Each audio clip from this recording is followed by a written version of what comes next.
വയനാട്ടിൽ DCC ട്രഷററുടെയും മകന്റെയും മരണം ബത്തേരി ഡിവൈഎസ്പിയുടെ നേതൃത്വത്തിൽ പ്രത്യേക സംഘം അന്വേഷിക്കും. മരണത്തിന് പിറകെ ഉയർന്ന നിയമനക്കോഴ ആരോപണത്തിനും വിവാദങ്ങൾക്കും പിറകെയാണ് സമഗ്ര അന്വേഷണം. മരണത്തിൽ സുൽത്താൻ ബത്തേരി MLA IC ബാലകൃഷ്ണന്റെ രാജി ആവശ്യപ്പെട്ട് CPM നാളെ MLA ഓഫീസ് മാർച്ച് നടത്തും. അതേസമയം ആരോപണങ്ങളെ പ്രതിരോധിക്കുകയാണ് കോൺഗ്രസ്. വയനാട് DCC ട്രഷററും ജില്ലയിലെ കോൺഗ്രസ് നേതാക്കളിൽ പ്രമുഖനുമായ NM വിജയന്റെ മരണത്തിന് പിന്നാലെയാണ് ജില്ലയിൽ നിയമനക്കോഴ വിവാദം കൊഴുക്കുന്നത്.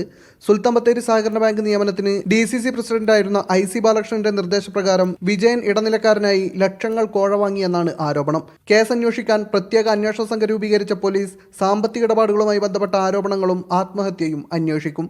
ഉദ്യോഗാർത്ഥിയുടെ പിതാവിൽ നിന്ന് 30 ലക്ഷം രൂപ വാങ്ങിയതിന്റെ കരാർ എന്ന പേരിൽ ഇന്നലെ പുറത്തുവന്ന ഉടമ്പടി രേഖയിൽ പേരുള്ള പീറ്റർ ജോർജിന്റെ മൊഴി പോലീസ് രേഖപ്പെടുത്തി.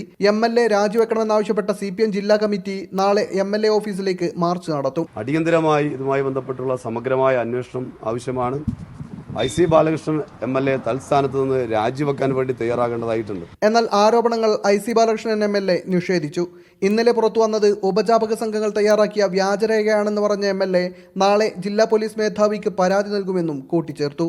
നാളെ ഞാൻ രാവിലെ SP പുറത്തു വന്ന രേഖകളുമായി ബന്ധപ്പെട്ട് ഞാൻ പരാതി നൽകുമെന്ന് പറഞ്ഞില്ലേ. പീറ്ററുമായിട്ട് യാതൊരു ബന്ധം എന്നെ സംബന്ധിച്ചില്ല. ഇതുവരെ ഞാൻ കണ്ടിട്ടുമില്ല, എൻ്റെ അടുത്ത് വന്നിട്ടുമില്ല. മീഡിയ 1 വയനാട്.